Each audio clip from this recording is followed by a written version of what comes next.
Hello friends, Pihu comics world में आप सभी का स्वागत है।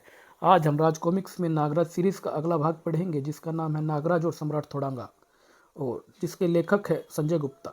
सम्राट थोड़ांगा अपने नहाने के टब में बैठा आराम से हाथी मांस खा रहा है और उसकी कुछ नौकरानियां उसकी मालिश कर रही हैं। सम्राट थोड़ांगा तंजानिया के जंगलों का बेताज बादशाह, जंगल का सबसे क्रूर व हिंसक जानवर कहते हैं उसे। हाथियों को तो वह यूं काटता है जैसे लोग भेड़ बकरियां काटते हैं। थोड़ांगा को रोज एक हाथी का मांस खाने के लिए चाहिए, इसलिए थोड़ांगा की घाटी में कोई भी जीवित हाथी नहीं मिलता है। थोड़ांगा ने एकाएक हाथी के मीट का वह टुकड़ा नोचना बंद कर दिया। यह शायद संकेत था जीपा के लिए। जीपा गैंडों के बाड़े के बाहर खड़ा। उफ, सम्राट के दंगल का समय हो गया है। जीपा ने पिंजरे का द्वार खोल दिया और तभी गैंडे वहां से निकलकर बाहर दौड़ने लगे और एक जाकर एक मैदान में आ गई। थोड़ांगा गैंडों वाले जंगले में प्रवेश कर गया और वह उन गैंडों के सामने खड़ा था, और इंसानी गैंडा दो गैंडों के सामने खड़ा था। तुम में से पहले कौन मरेगा? अपने महादुश्मन को सामने देखते ही दोनों गैंडे क्रोध से बिफरे और थोड़ांगा पर झपटे। ओफ, दोनों एक साथ ही आ रहे हैं, आओ आओ। और थोड़ांगा ने उन दोनों गैंडों के सींगों को पकड़ लिया और उनमें से एक को पकड़कर दूर उछाल फेंका। दूसरे गैंडे को भी सींग से पकड़कर उठा लिया थोड़ांगा ने। अब तुझे तेरे यार के पास भेजूंगा गैंडे। और इतना कहते ही उसने उसे भी हवा में उछाल कर पहले वाले गैंडे की तरफ उछाल फेंका। थोड़ांगा ने एक भयंकर हुंकार भरी। आश्चर्यजनक रूप से उसका सिर गर्दन में समा गया और फिर वह तैयार था गैंडे के साथ लड़ने के लिए। अब तू तो गया बेटे। और उसने गैंडे को एक जोरदार जबरदस्त टक्कर मारी। ठीक उसी क्षण दूसरे गैंडे ने थोड़ांगा के पीछे एक जबरदस्त टक्कर जड़ दी।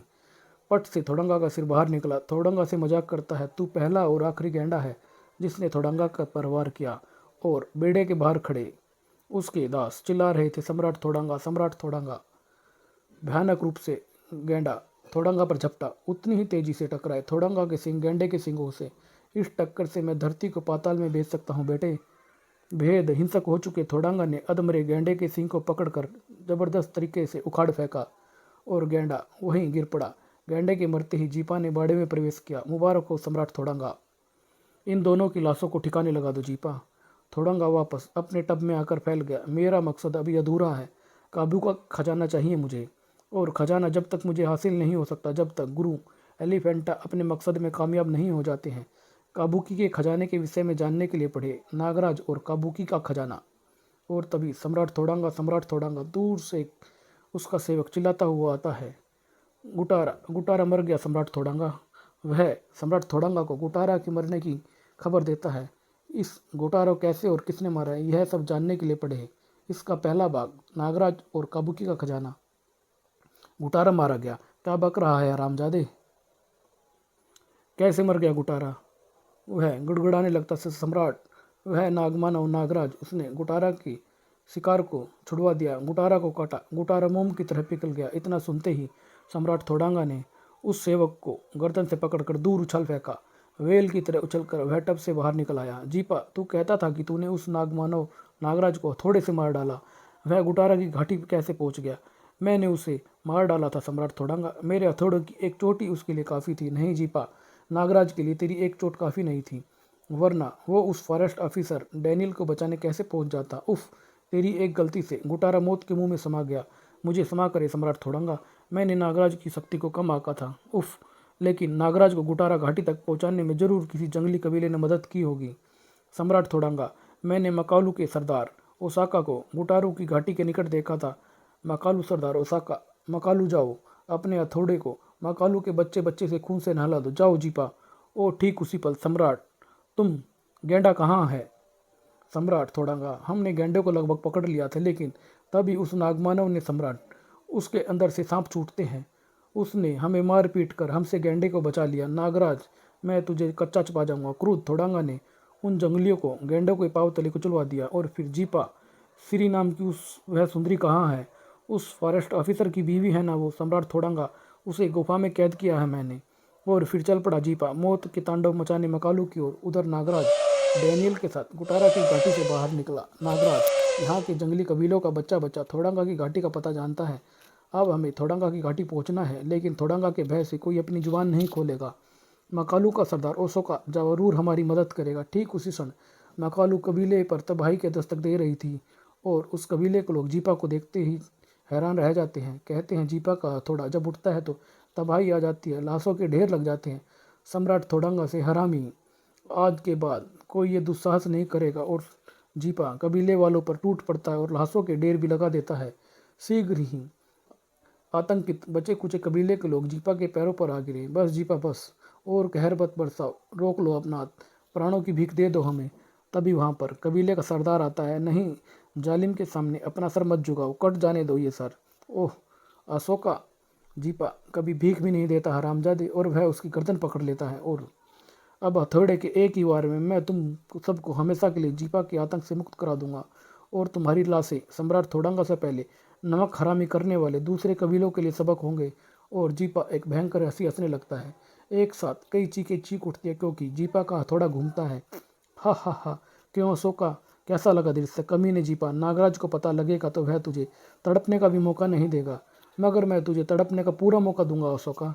लेकिन जीपा का हथौड़ा उठा तो था लेकिन वह नीचे नहीं आया। ओह नागराज, तुम आ गए। नागराज, खत्म कर दो इस कमीने को, इसने मेरे पूरे कबीले को शमशान बना डाला है। जीपा पलट कर देखता है, वहाँ नागराज खड़ा था। घबराओ नहीं सरदार ओसाका, अब ये जिंदा नहीं बचेगा। और अगले ही पल नागराज उसके हाथों में नाग रस्सी लपेटता है और एक झटका देता है। झटके के साथ ही जीपा का हथौड़ा नीचे गिर जाता है। इन केचुओं का जहर मुझ पर असर नहीं करता है नागराज। और जीपा का हथौड़ा अशोका के सिर से टकराता है और वह बेहोश हो जाता है। जीपा अपना हथौड़ा उठाने के लिए झुका ही था कि नागराज ने उसे एक जबरदस्त किक का प्रहार किया। अगला वार करने का मौका भी नहीं मिला उसे। नागराज, तू अपने भगवान को याद कर ले। और नागराज जीपा की पकड़ में कसा हुआ था। नागराज की आगे आंखों के आगे अंधेरा छाने लगा। ओह, इसने मुझे ऐसे दाव में जकड़ लिया है कि 10 फीट के इस राक्षस के शरीर से मैं अपने दांत भी नहीं गड़ा सकता हूँ। ओह, तभी यह हमला किसने किया? कौन है मेरा मददगार? तभी जीपा पर पीछे से किसी ने हमला किया। हमलावर को देखते ही नागराज को आश्चर्य का झटका लगा। अरे, यह तो सतरंगा है। वाह दोस्त, आज तुम्हारे कारण नागराज के प्राण बच गए हैं। गेंडे को देखते ही जीपा ने एक भयंकर पुकार भरी। ठीक उसी पल गेंडा पुनः जीपा पर झपटा। जीपा ने गेंडे की सींग को पकड़ लिया। तू भी सम्राट थोड़ंगा से नमक हरामी पर उतर आया रामजादे। और तभी जीपा पर एक और प्रहार होता है। और यह करामात थी काली की। काली और सतरंगी के बारे में जानने के लिए पढ़े पिछला भाग, नागराज और काबुकी का खजाना। हथौड़े की चोट से उछलकर जीपा गेंडे पर गिरा। गेंडे ने उसे सींगों पर रखकर उछाल दिया। काली ने सूंड में जकड़ा हथौड़ा एक बार फिर घुमाया और जीपा की पीठ पर जबरदस्त प्रहार किया। शाबाश काली। हथौड़े की चोट से जीपा उछला तो गेंडे के सींग पर उसकी पीठ में जा घुसा। ओह नहीं! और इसी पल नागराज के हाथों से निकलकर जीपा की गर्दन को कस लिया नागरस्सी ने। जीपा, तू तो जानवर कहलाने की भी लायक नहीं है। देख जानवर कितने मददगार साबित होते हैं। और जीपा ने वहीं दम तोड़ दिया। इस बार जीपा नीचे गिरा लेकिन फिर वो उठ ना सका। काली सतरंगे दोस्तों, जब तुमने अपनी दोस्ती का फर्ज खूब निभाया, नागराज तुम्हें हमेशा याद रखेगा। नागराज, अशोका शायद बेहोश हो गया है। नागराज व डेनियल ने अशोका को नीचे उतारा। काली सूंड में पानी भर लाया और उसके मुंह पर डाला। ओह काली, तुम कितने समझदार हो। जल्द ही अशोका को होश आ गया। ओह, क्या जीपा मारा गया? हाँ सरदार ओसाका, वह पड़ी उस कमीने की लाश। थोड़ंगा का भी यही हसर होगा ओसाका, लेकिन यह तब होगा जब तुम हमें थोड़ंगा की घाटी ले जाओ। हाँ हाँ, अपनी जान की परवाह नहीं मुझे, मैं तुम्हें वहाँ जरूर ले जाऊँगा नागराज। उधर थोड़ंगा की घाटी में थोड़ंगा उस समय उछल पड़ा। क्या कहा? एक जीवित काबुकी थोड़ंगा की घाटी में, और वह भी जीवित काबुकी। सम्राट थोड़ंगा, हमने इस हाथी को घाटी में घुसते ही पकड़ने की भरपूर चेष्टा की, लेकिन इस पर हमारी जोर जबरदस्ती का कोई असर नहीं हुआ। क्या कह रहे हो तुम? एकाएक ही वहेल की तरह उछलकर वह टब से बाहर निकला। ओह, इसका मतलब ये है काबुकी, गुरु एलिफेंटा ने वो काबुकी ढूंढ लिया। इसी क्षण आंखों को चकाचौंध करने वाला एक तीव्र प्रकाश आसमान में फैलता है और प्रकट हुआ एक अक्ष। वत्स थोड़ांगा, गुरु एलिफेंटा, प्रणाम गुरुदेव। हम अपने मकसद में कामयाब हो गए हैं वत्स थोड़ांगा। कई महीनों की तपस्या के बाद हमने इस काबुकी को ढूंढ लिया है। लेकिन अब तुम देर मत करो वत्स थोड़ांगा, ये काबुकी कुछ ही दिनों का मेहमान है। मृत्यु प्रिय काबुकी तुम्हें वहाँ ले जाएगा जहाँ केवल हाथी ही पहुँच सकते हैं, केवल हाथी। थोड़ांगा भयानक ढंग से हंसता है। गुरु एलिफेंटा अपने मकसद में कामयाब हो गए। वो हाथी ढूंढ कर मुझ तक पहुंचा दिया जो मरने वाला है। और थोड़ंगा एक भयंकर हंसी हंसने लगता है। हाथी पर चढ़ बैठा थोड़ंगा। तभी सम्राट थोड़ंगा, जीपा जीपा। थोड़ंगा उस सेवक की तरफ देखने लगता। क्या हुआ जीपा को? कहाँ है वह? सम्राट थोड़ंगा, जीपा की लाश वहाँ माकालू कबीले में? नहीं, मैंने वहाँ सरदार ओसाका के साथ नागराज को देखा था। सम्राट थोड़ंगा, नागराज, ओह, जीपा को भी मार डाला उस हरामखोर ने। ओसाका को लेकर वह थोडंगा की घाटी आई। इससे पूर्व ही मुझे यहाँ से कूच कर जाना चाहिए। सुनो, चारों तरफ फैल जाओ, वो कमीना किसी भी वक्त इस तरफ आएगा। घाटी में कदम रखते ही उससे भून डालो। और तभी थोडंगा के सेवक सीसी को वहाँ ले आ जाते हैं। ओह, छोड़ दे मुझे कमीने, तुम मेरे साथ चलोगी सीसी। छोड़ कमीने। और सीसी उस पर जबरदस्त प्रहार करती है, लेकिन थोडंगा पर इसका कोई असर नहीं होता है। अगर उन्होंने मेरा रास्ता रोकने की चेष्टा की तो इसकी जान लेने की धमकी उनके कदमों में बेड़िया डालेगी। बड़ी मुश्किल से हाथ लगा है ये काबुकी। मैं यह सुनहरा मौका लड़ाई झगड़े में नहीं गवा सकता। उफ, इसकी गेंडे जैसी खाल पर मेरे मुक्के का कोई असर हो ही नहीं रहा है। इधर नागराज, डेनियल व ओसाका के साथ काली पर सवार थोडंगा की घाटी के निकट आ पहुंचा है। नागराज उस हाथी की शकल की भारी चट्टान के पीछे रास्ता जाता है थोडंगा की घाटी को। ओफ, हम थोडंगा के एरिया में है डेनियल, सावधान रहना, तुम भी ओसाका। लेकिन अभी वे उस चट्टान से कुछ दूरी थे कि खतरा, और वहाँ जंगली कबीले के लोगों के गुर्राने की आवाज़ आती है। उफ, बचो सरदार डेनियल। और दोबारा फायरिंग का मौका नागराज ने उन्हें नहीं दिया और नागराज ने अपनी नागों के सहारे उनकी बंदूकों को उनके हाथों से छीन लिया। सरप रस्सी पर झूलता हुआ नागराज जंगलियों के ऊपर कहर बनकर टूट पड़ता है। और फिर नागराज ओसाका जीवित नहीं बचा। ओह, क्या कह रहे हो तुम? नागराज काली पर सवार घाटी में प्रवेश कर गया। तुम्हारा बलिदान व्यर्थ नहीं जाएगा ओसाका। थोडंगा की घाटी में पहुंचते ही चारों तरफ से घिर गया था काली। ओह, थोडंगा के पालतू कुत्ते, इनके लिए मेरी विष पुकार ही काफ़ी है। नागराज, खतरा! भयानक रूप से नागराज के मुंह से फूटा विषैली फुकार, और वह उन सभी कबीले वालों पर जाकर अपना असर दिखाने लगती है। जंगलियों में भगदड़ मच जाती है। इसी क्षण एक फायर गूंजा और काली की कई चिंगाड़ से चप्पा चप्पा गूंज उठा, क्योंकि एक गोली काली के माथे पर जो आ लगी थी। और नागराज बुरी तरह से चिल्ला उठा, काली, क्या हुआ? पेड़ के पत्तों में छिपा जंगली नागराज की विष बुझी निगाहों से बच ना सका और नागराज के सांपों ने उसे अपना शिकार बना लिया। दर्द से चिंगाड़ता काली नीचे बैठ गया। नहीं काली, नहीं, कदम कदम पर साथ दिया है तूने हमारा, मंजिल पर पहुंचकर साथ ना छोड़ तू हमारा। उफ, फिर एकाएक ही सुलग उठा नागराज, तेरी कसम काली, इस घाटी में अब एक भी थोडंगा का कुत्ता जीवित नहीं बचेगा। आगे बढ़ते जंगलियों पर मौत बनकर टूट पड़ा नागराज। डेनियल ने भी गोलियों की वर्षा कर दी उन पर। एक जंगली रंगीन गेंडों के पिंजरे पर जा पहुंचा और उसने बाड़े का गेट खोल दिया। जाओ, कुचल डालो गेंडों के साथ। मानो धरती पर भूचाल आ गया हो। भूचाल की कंपन महसूस करते चौंक पड़ा नागराज। ओह, थोडंगा के रंगीन गेंडे, ये सब इसी तरफ आ रहे हैं। नागराज, बचो, ये हमें कुचल डालेंगे। लेकिन इससे पूर्व की एक भी गेंडा उन तक पहुंच पाता। अरे, ये तो सतरंगी है। और गुर्रा कर ना जाने क्या कहा सतरंगी ने कि सभी गेंडे नागराज के सामने नतमस्तक हो गए। उफ, ऐसा चमत्कार डेनियल ने पहले कभी नहीं देखा। सतरंगी ने दोबारा हमारी मदद किया डेनियल। और फिर कुछ ही मिनटों की तलाशी के बाद बचे कुचे वे लोग भी मिल गए। इनमें सीसी तो नहीं है कहीं भी नागराज? अभी पता लग जाएगा। नागराज, हमें छोड़ दो, हम थोडंगा के साथ काम करने पर मजबूर थे, वरना वह हम पर जुल्म करता था। ठीक है, पहले यह बताओ कि थोडंगा कहाँ है? थोडंगा काबुकी पर सवार होकर कैदी युवती सीसी के साथ काबुकी का खजाना लेने गया है। उसके गुरु एलिफेंटा ने अपने योग बल पर उसे एक ऐसा काबुकी ढूंढ कर दिया है जो कि मरने वाला है। ओह, अब क्या होगा नागराज? हम काबुकी के खजाने तक कभी नहीं पहुंच पाएंगे। सीसी को हम हमेशा के लिए खो चुके हैं। हिम्मत मत हारो डेनियल, ईश्वर पर भरोसा रखो, वह कोई रास्ता अवश्य दिखाएगा। और तभी काली के चिंगाड़ने की आवाज़ उन्हें सुनाई देती है। दोनों बुरी तरह से चौंक कर पलट कर देखते। ओह काली, अरे ये तो काली है। नागराज, ये हमसे कुछ कह रहा है। और काली उन दोनों को अपने सूंड के सहारे अपनी पीठ पर बैठा लेता है और दोनों को लेकर काली चल पड़ता है। ये कहाँ जा रहा है? इसके माथे पर गोली लगी है। उफ, तंजानिया के भयानक जंगल जहाँ सूर्य की रोशनी का एक जर्रा भी नहीं पहुँच पाता है। काली नागराज व डेनियल को लिए निकला जा रहा था। उफ, कितना अंधेरा है, हाथ को हाथ सुझाई नहीं देता यहाँ तो। फिर एकाएक जंगल तेज रोशनी से नहा उठा। काँप उठे नागराज व डेनियल वह दृश्य देखकर। उफ, अंगारों की धरती, काली अंगारों पर चल रहा है और काली भयानक दर्द से चिंगाड़ रहा था। असहनीय पीड़ा सहता काली आगे बढ़ता रहा। दोनों सांस रोके उसकी पीठ पर चिपके रहे। कैसे कैसे भयानक म्याजाल है अफ्रीका के इन जंगलों में। धरती ही अंगारा बनी हुई है और गर्मी भी कितनी है। उफ, किंतु ये काली कहाँ जा रहा है? अंगारों की धरती से निकलकर काली जहाँ पहुँचा, नोकीली विसेली और कंकीली झाड़ियों में 1 फीट लंबे नोकीले कांटे मैंने आज तक नहीं देखे हैं। आदमखोर कटीली झाड़ियाँ हैं ये तो। लंबी जहरीले कांटे काली की सख्त खाल को भी चीरते हुए जा रहे थे। काली के कांटों की घाटी से बाहर निकलते ही दोनों की आंखें एक फिर आश्चर्य से फैल गई। उफ! नागराज! काली के पैरों पर सांप बिच्छू लिपटे हुए हैं। नागराज यह देखकर हैरान जाता। अरे नहीं! नागराज ने तभी एक विष भरी पुकार फेंकी।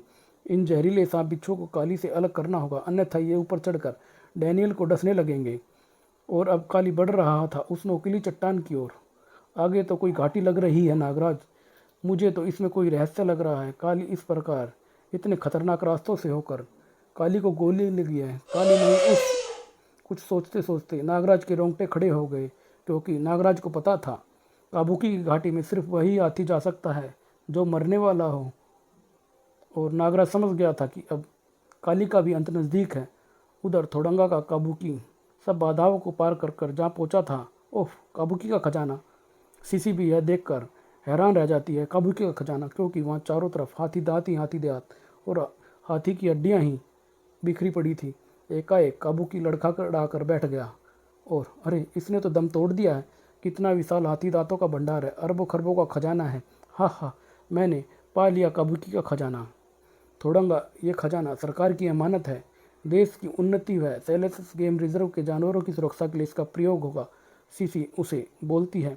तुम बेवकूफ़ हो सीसी, कई माह से जंगलों में डेरा डाले पड़ा हूँ सिर्फ इसकी एक झलक पाने के लिए। इस पर केवल मेरा अधिकार है। और थोडंगा एक भयानक हंसी हंसने लगता है। लेकिन तुम इतना विशाल खजाना लेकर कैसे जाओगे? तुम तो अकेले आए हो, बेवकूफ़ लड़की। थोडंगा पहले ही इंतजाम कर कर चलता है। वह देख, ओह! यह तो पूरी तैयारी के साथ आया है। हाथियों के निकट आते ही थोडंगा जंगली भैंसे की तरह डकारने लगता है। सारा खजाना हाथियों पर लाद कर थोडंगा की घाटी ले चलो। इधर काली के घाटी में उतरते ही नागराज व डैनियल चमत्कृत रह जाते हैं। अरे ये क्या? अरे ये तो काबुकी का खजाना है। चारों तरफ बिखरा पड़ा लाखों टन हाथी दांत। दोनों नीचे उतर जाते हैं। काली, हमें काबुकी खजाने तक ले आया नागराज। तो मेरा शक सही निकला। उफ काली, तुमने दोस्ती का फर्ज अदा कर दिया है। इसी क्षण काली लड़खड़ा कर नीचे गिर पड़ता। काली नहीं, मेरे दोस्त काली।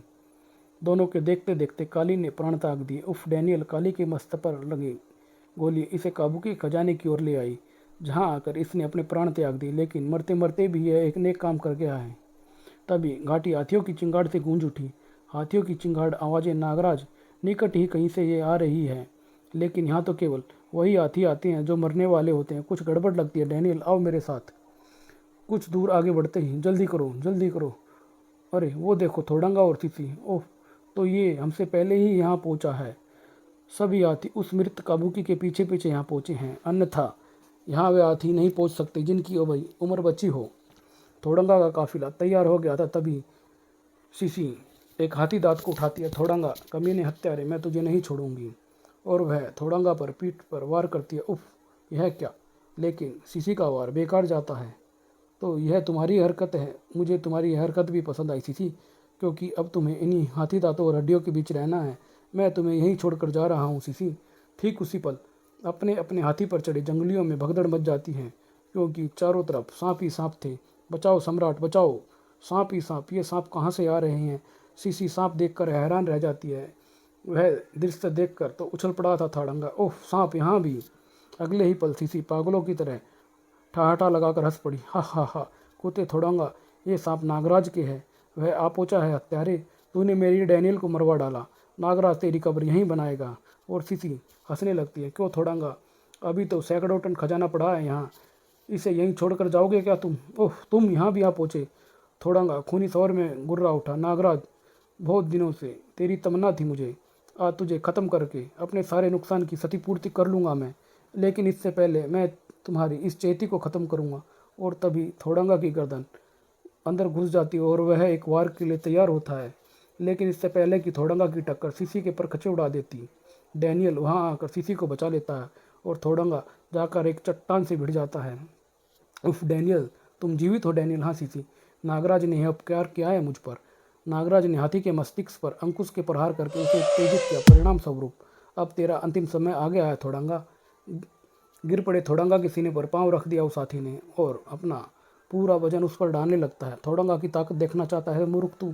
और थोडंगा हाथी के पैर को पकड़कर ऊपर उठाने लगता है।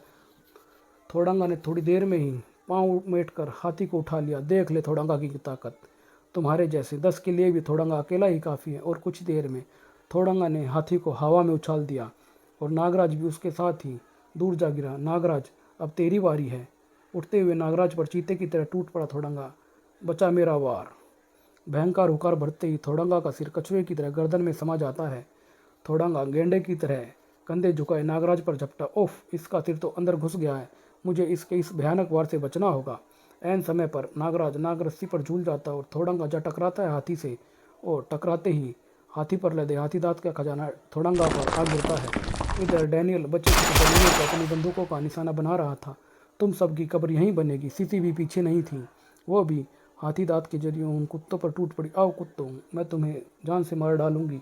उधर नागराज व थोड़ंगा आमने सामने थे। नागराज, आज तुम्हें मारकर मैं विश्व के सभी महान अपराधियों को तुम्हारे आतंक से मुक्त करा दूंगा। बेटे थोड़ंगा, मैं तुझे ख़त्म करने अफ्रीका के जंगलों की खाक छानता हुआ यहाँ आया हूँ। दोनों आपस में भिड़ जाते हैं। आज तुझे कोई शक्ति नागराज के हाथों से मरने से नहीं बचा सकती है थोड़ंगा। नागरस्सी थोड़ंगा की कलाई को नागराज की कलाई से बांधती चली गई। इसी पल थोड़ंगा ने नागराज को हवा में उछाला और उसे पीछे जमीन पर पटक दिया, किंतु दोनों की कलाइयाँ आपस में बंधी थी, अतः थोड़ंगा भी पीछे गिरने पर विवश हो जाता है। नागराज पुनः उछलता है और थोड़ंगा पर एक जबरदस्त प्रहार करता है। थोड़ंगा भी उछलकर खड़ा हो जाता है और नागराज फिर से उस पर प्रहार करता है, लेकिन थोड़ंगा पर नागराज के प्रहारों का कोई असर नहीं हो रहा था। तभी नागराज की सर्पसेना, हा हा, काटो और काटो मुझे, तुड़वाऊँ अपने दांत। नागराज के सांपों का थोड़ंगा पर कोई असर नहीं होता। और इसकी खाल को सांप काटने में असमर्थ होकर वापस लौट रहे हैं। नागराज बचो, मैं इस हथगोले से इसकी कमर तोड़ दूंगा। डैनियल जोर से चिल्लाता हुआ नागराज को कहता है। डैनियल ने हथगोला थोड़ंगा पर उछाल फेंका और एक जबरदस्त धमाका होता है और अगले ही पर उफ, डैनियल की युक्ति काम कर गई। हथगोले ने इसकी गेंडे की खाल जैसा कवच तोड़कर गिरा दिया है। अगले ही पल नागराज हवा में उछला और उसने थोड़ंगा पर एक जबरदस्त प्रहार किया और थोड़ंगा दूर जा गिरता है। और फिर उफ, मेरा रक्षा कवच टूट कर बिखर गया है। मैं इस घाटी को तबाह कर दूंगा, कोई नहीं बचेगा अब। थोड़ंगा वहाँ ज़मीन पर पड़ी बंदूक उठा लेता है। इन हाथियों के थैलों में गोला बारूद भरा है। अगर मैं इस सारे गोला बारूद को उड़ा दूँ तो घाटी में तबाही आ जाएगी। और थोड़ंगा एक भयानक हंसी हंसने लगता है और देखते ही वह उन हाथियों के शरीर पर लगे थैले पर फायरिंग कर देता है। थोड़ंगा, रुक जा, मत मार इन्हीं ही प्राणियों को। परंतु तब तक देर हो चुकी थी और थोड़ंगा बंदूक के बट से नागराज के सिर पर एक प्रहार करता है। बारूद दो बम्बों के धमाकों से घाटी गूंज जाती है और वहाँ चारों तरफ धुआं ही धुआं फैल जाता है। उफ, नागराज कहाँ हो तुम? धुआं छटता है तो थोड़ंगा वहाँ से गायब था और नागराज को होश आता है। नागराज, थोड़ंगा कहाँ है? धुएं वह मौके का लाभ उठाकर वह शायद फरार हो गया। डैनियल, वह बचना नहीं चाहिए था। नागराज कब तक बचेगा वह? एक ना एक दिन तो उसे नागराज के हाथों मरना ही है। और तब नागराज, हम थोड़ंगा को खोकर भी जीते हैं।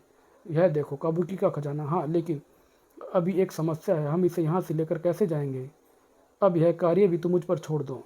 और फिर नागराज के शरीर में वास करने वाले हजारों सांपों के नेता नागनंद ने काबुकी तक का सफर पहचान लिया। इस प्रकार जंगल की सफाई का काम आरंभ हुआ ताकि वहां पहुंचकर खजाने को ट्रकों में लाद कर लाया जा सके। जबकि सेलेसस के रिजर्व के जंगलों से विदा होते इस वक्त नागराज की आंखें नम थीं। काली को याद कर दोस्त काली, इन जंगल में आकर मैंने कुछ खोया है तो वो तुम हो दोस्त। नागराज, फरिश्ते की तरह हम तुमको हमेशा याद रखेंगे। और यह अंक यही समाप्त होता है। धन्यवाद दोस्तों।